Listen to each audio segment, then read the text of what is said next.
महाराष्ट्र प्रदेश काँग्रेस कमिटीच्या विजयंती विभागाचे प्रदेश उपाध्यक्ष प्राध्यापक भोजराज पवार यांच्या जनसंपर्क कार्यालयाचे उद्घाटन धूमधडाक्यात पार पडलं। विजापूर रोडवरील श्री संत सेवालाल महाराज चौकात प्राध्यापक भोजराज पवार यांच्या जनसंपर्क कार्यालयाचे उद्घाटन देशाचे माजी गृहमंत्री आणि महाराष्ट्र राज्याचे माजी मुख्यमंत्री सुशीलकुमार शिंदे यांच्या शुभ हस्ते संपन्न झालाय। या भव्य सोहळ्यात काँग्रेस पक्षाचे शहराध्यक्ष चेतन नरोटे यांच्यासह अनेक दिग्गज नेते, पदाधिकारी आणि कार्यकर्ते मोठ्या संख्येने उपस्थित होते। या कार्यक्रमात नूतन पदाधिकाऱ्यांचा सत्कार सोहळाही आयोजित करण्यात आला होता। यामध्ये गोविंद राजपूत, रामहरी रुपनर, अलकाताई राठोड, सचिन भोजराज पवार, विनोद भोसले, सदलिंग षटघाळ, श्रीशैल रणविरे, राहुल वस्ता, शाहीन शेख, रवी किरण कोळेकर, सुरेश हावळे आणि गणेश डोंगरे यांचा सन्मान करण्यात आला। सुशीलकुमार शिंदे यांनी आपल्या संबोधनात प्राध्यापक भोजराज पवार यांच्या सामाजिक आणि राजकीय कार्याचे कौतुक केलं। ते म्हणाले, प्राध्यापक पवार यांचे कार्य पक्षाला बळकटी देणारे आहे। भविष्यात त्यांना काँग्रेस पक्ष कमी पडू देणार नाही असे सांगत त्यांनी पवार यांना पुढील वाटचालीस शुभेच्छा दिल्या। या कार्यक्रमाचे अध्यक्षस्थान महाराष्ट्र राज्य काँग्रेस कमिटीचे विजयंती विभागाचे अध्यक्ष ॲडव्होकेट पल्लवी रेणके यांनी भूषविलं। त्यांनीही प्राध्यापक पवार यांच्या कार्याचा पाठिंबा दर्शविला आणि समाजकार्यासाठी एकजुटीचे आवाहन केलं। या सोहळ्यात काँग्रेस पक्षाचे अनेक नेते, कार्यकर्ते आणि प्राध्यापक पवार यांचे चाहते मोठ्या संख्येने उपस्थित होते। हा कार्यक्रम काँग्रेस पक्षाच्या विजयंती समाजाच्या राजकीय व सामाजिक कार्याला चालना देणारा ठरलाय। हा सोहळा प्राध्यापक भोजराज पवार यांच्या सामाजिक आणि राजकीय योगदानाचा एक महत्त्वाचा टप्पा ठरलाय। काँग्रेस पक्षाच्या मजबूतीसाठी आणि समाजसेवेसाठी अशा उपक्रमांची गरज असल्याचे उपस्थितांनी नमूद केलं।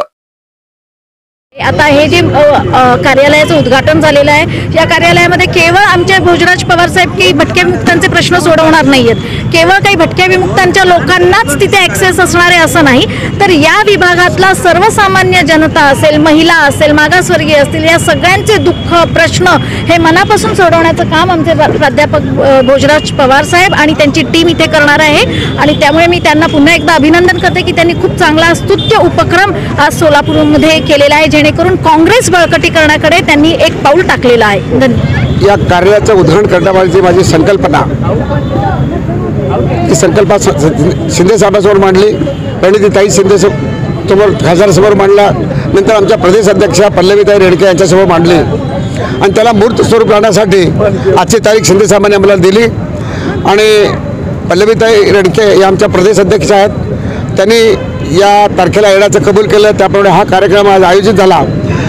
या पाठीमागे एकच उद्देश होता की सोलापूर जिल्ह्यातील जे काही शहरातील जे नूतन पदाधिकारी महाराष्ट्र प्रदेश काँग्रेसवर त्यांची नियुक्ती झाली त्यांचा सत्कार व्हावा आणि त्यांना शाबासकी द्यावी आणि त्यांच्याकडून चांगलं काम घडावं म्हणून नेत्याच्या हस्ते त्यांना एक सत्कार घडवावा म्हणून तो एक उद्देश होता। आणि जिल्ह्यातील आणि शहरातील सर्व नेत्यांना मी एकत्रित आणलो, त्याचं कारण आहे की सर्व नेत्यांच्या उपस्थितीत, शहरातल्या आणि जिल्ह्यातल्या नेत्यांच्या उपस्थितीत आणि कार्यकर्त्यांच्या उपस्थितीत आणि इथं एक विचारमंथनाची सभा झाली पाहिजे की भविष्यामध्ये काँग्रेसची रणनीती कशी राहील, भविष्याच्या आगामी निवडणुका कशा पद्धतीने लढाव्यात याचा विचार होण्यासाठी आजचं या कार्यक्रमाचं नियोजन करण्यात आलं होतं। आणि त्याप्रमाणे मी शिंदेसाहेब आले, मी शिंदेसाहेबांचा अत्यंत ऋणी आहे। आमच्या प्रदेशाध्यक्षा पल्लवीताई रेणके या आल्यात, आम्हाला खूप आनंद झाला आणि मी निश्चित आपल्याला सांगतो की या कार्यालयाच्या माध्यमातून महाराष्ट्रातील आणि विशेषतः सोलापूर जिल्ह्यातील भटक्या विमुक्तांच्या प्रश्नावर जास्त मोठा आवाज उठवला जाणार आहे आणि भटक्या समाजाच्या वाड्या वस्त्यावर सर्व यंत्रणा, शासकीय यंत्रणा जावी त्यासाठी आम्ही प्रयत्न करणार आहोत। आणि आजचा कार्यक्रम सर्व नेते मंडळी एकत्रित राहून उपस्थित राहून हा कार्यक्रमाला शोभाडली। मी सर्व उपस्थित मान्यवरांचं मी माझ्या विजयंती विभागाच्या वतीनं त्याला आभार मानतो।